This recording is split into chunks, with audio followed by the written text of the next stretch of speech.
Bonjour, content d'être revenu. Bonjour. Possibilité non. As-tu profité non. Tu fais de beau non. Voilà, c'est réglé. Mais non, ok, soyons positifs, soyons pas négatifs. Non, on n'a pas eu un mauvais été. Non, il n'y a pas plus cet été. Non, personne n'a sorti un tournevis pour essayer d'ajuster sa TV quand il a vu Michel Villeneuve à côté des autres chroniqueurs olympiques. Non. Attention, j'ai rien contre Michel. Rien contre Michel. Bon, qui c'est que j'ai contre Michel? Tiens, ce serait-tu son air de gars qui se tient dans le bar du motel de campagne qui se montre à tout le monde que c'est lui qui fait les tests de peinture sur l'autoroute? Non, je pense pas. Mais ce serait quoi d'abord? Ce serait-tu le comment qu'a fait pour avoir ce job-là à Radio-Canada alors qu'il a à peu près le vocabulaire d'une sortie d'eau d'air climatisée? Je pense pas non plus. Certains disent qu'il a un accent qui sonne un petit peu comme quand on roule sur un flat sur un chemin de Caravelle, mais ça c'est pardonnable. D'affirmer qu'il se met assez souvent le pied dans la bouche pour pouvoir se servir de ses lacets comme soie dentaire est peut-être un peu fort. Non, rien contre Michel. Bien de mauvaise foi serait celui qui dirait qu'il avait l'air d'un caniche à pompon dans le milieu d'une meute de loup. Quand plus je parle, moins j'en ai contre Michel. Peut-être le problème, c'est qu'il est entouré d'experts. Alors un expert en tir à l'arc à sa droite, un expert en tir du javelot à sa gauche. Lui, il est expert en quoi?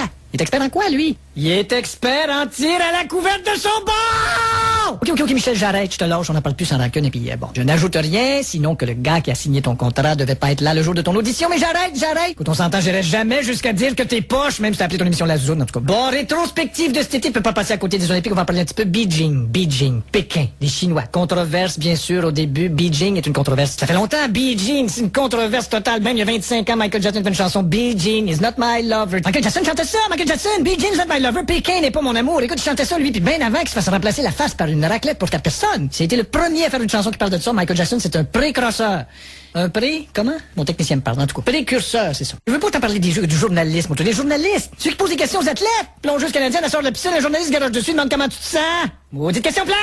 Tu veux qu'elle réponde? Ah, bien content d'être mouillé, pas trop fait de flat, si j'en juge d'après l'absence de débris humains à la surface de l'eau. Posez leur don des questions originales, je sais pas, mais combien tu penses de fait de ballon, médaille, super gousse d'ail, mais pas comment tu te sens? Bon, c'est correct les Olympiques. Ok, qu'est-ce qu'il y a eu cet été? Il y a eu le 400e de Québec. J'étais allé voir les 2 gros spectacles au 400e de Québec. J'étais allé voir Paul Mécardion pis Céline Ney. 2 super spectacles. Écoute, les frissons que j'ai eu quand, en tout cas, un des 2 qui a chanté des chansons de Abbey Road, mon idole. Hein? Abbey Road? Mon idole! Si je le croise un jour, je vais dire, je vous appelle-tu Monsieur Labbé ou Monsieur Road? En tout cas, vous êtes mon idole. Puis imagine, René Angélil. Il était là. Ben oui, le gérant, là, de...